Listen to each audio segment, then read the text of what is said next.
morning, children. Today we are going to start the next topic, that is the Russian Revolution. Firstly, what does the term Russian Revolution mean? The Russian Revolution, it basically refers to decline of monarchy in February 1917 and led to revolutionary events in October 1917, through which socialists took over the government in the Russia. But before starting this Russian Revolution, we need to study about the Russian Empire. So the next heading is the Russian Empire in 1914. Children, Russia was ruled by Tsar Nicholas II, who was an autocratic ruler. Russian Empire was quite a very huge empire. It was a vast empire, and which included your modern territories of your Finland, Latvia, part of your Poland, Lithuania, Ukraine and Belarus, etc. It also extended up to the Pacific Ocean and included many Central Asian states as well as the Georgia, Armenia or the Azerbaijan, etc. But in this country, the majority of the population, they were following the Russian Orthodox Christianity. Along with that also, there were the presence of the Catholics, Protestants, Muslims or Buddhists also. Now the next heading which you have, this is the economy and society. So economy and society, how was the economy, what was the economy of Russia and how was the society structured? So firstly, children, this is the economy. Now Russia is a country where 85% of the population was involved in the agricultural activity, and these people, they were earning their livelihood through the agricultural work only. These cultivators, they were producing for the market as well as for their own needs also. And the Russia was also a major exporter of the grains. Other hand side, this is the economic condition. As what was the economic condition there? So normally industries in the Russia, they were quite very less in number, and the important industries were located basically in your St. Petersburg and the Moscow there. Later on in 1890s, when there was the expansion of the Russian railway network, foreign investment in the industries were increased. Industries were normally privately owned by the people, and the large factories were under the government supervision. Basically, the government had made the rules and regulation, but still factory rules were broken in the craft units and the small workshops, and they were supposed to work for 15 hours there. Then how was the society designed? Now the workers, they were basically divided by their skills as a social group. For instance, that those were the metal workers, now they were considered as the aristocrats because they were more trained and skilled people. And along with that, in the industries, women were also working, and about 31% of the factory labor was from the women section. But the women were paid quite very less in comparison to the men. Now the workers in the Russia, despite of their social division, these workers were quite very much united about their dismissal or about their work conditions there. So this way, workers, though they were already divided in the social groups there, but in relation to the rise, in relation to their working conditions, they were always found united. Other hand side, the peasants were the next social group who were basically cultivating the land owned by a nobility or the Orthodox Church or by the king or the crown. And these peasants were also divided along the religious lines, but these peasants were also united whenever the subject was coming about the nobility. And we also find it that in various cases, now these peasants, they were not having any respect for the nobility. Nobles, they got their power and position through their services to the Tsar. but not through the local popularity. So peasants, they had no respect for the nobility in Russia. And what the peasants wanted, that they should get the land of the nobles, nobles for the cultivation. Normally in the Russia, peasant community was called commune or mir, and the lands were pooled, and later on it was being divided on the basis of the needs of the individual family. So this way the society of Russia was structured. The next heading which we have, this is the socialism in Russia. Children, as Russia was basically an autocratic country, or autocratic ruler was there. So before 1914, all the political parties were considered illegal in Russia. The Russian Social Democratic Workers' Party was set up in the year of 1898, and it was operating secretly with its newspapers, and it was mobilizing the workers, but it was considered as an illegal organization by the government.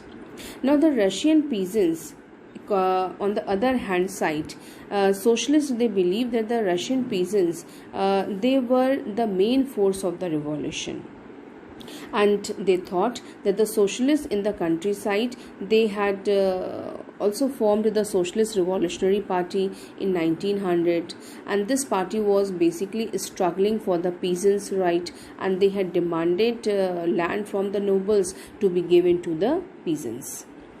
But these social democrats people, they were totally disagreed with the socialist revolutionaries on the issue of the peasants there. And Lenin, he felt that the peasants were not one united group, because there were some peasants who were very rich, some were very poor there, and some of them were working as a laborers also for the capitalists there. So Lenin, he was keeping a different opinion. Later on, now Russian Social Democratic Workers Party, it was got a split, and it was being divided on the basis of the strategy of the organization. Now Vladimir Lenin, he believed that the party should be disciplined one, and it should have the quality members, and he led the group which he led, this was called as the Bolshevik group. Whereas the second part of this party was called as the Menshevik, and Mensheviks, they wanted to that the party entry should be open for the all. So this way the socialist parties were set up in the Russia. The next heading is a turbulent time, the 1905 revolution. So 1905 revolution, as how the revolution began in the Russia. So children, firstly what we see, that the Russia was following basically autocracy, and where the Tsar was not the subject, or he was not a person who was responsible to the parliament. Now Tsar was taking very little care for his vast majority of the population there, for the poor people there, and the year of 1905 was basically quite very bad, or it was very poor for the Russian workers. How? As the prices of the essential goods, they all rose up, or they went very high. At the same time, now there was a dismissal of the 4 workers at the Petrolov Iron Works, and there was a call for the industrial action. Due to the dismissal of these 4 workers, there was a call for the industrial action. As a result, what happened, that over 1 lakh workers in the St. Petersburg, they went on a strike, and they were demanding that they should have the less working hours, that should be only the 8 hours for working. They wanted the increase in their wages, and they also wanted that the working conditions should be improved. Ultimately, now these people, or these workers, they were led by the Father Gipon, and then they started moving towards the Winter Palace at St. Petersburg. But there, now this procession of the workers, it was fired by the police and the Cossacks, where in this protest or in this conflict, over 100 workers they were killed and about 300 were wounded.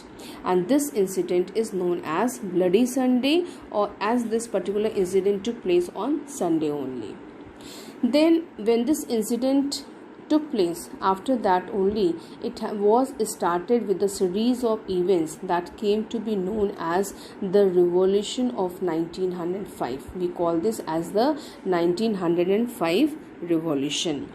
Now strikes took place throughout the country. Universities were shut down, they were closed down. Student bodies stays walked out. They were demanding the civil liberties there. Middle class workers also, like the people who were comprising your lawyers, doctors, engineers, all they had formed the Union of Unions, and that was insisting for the Constituent Assembly.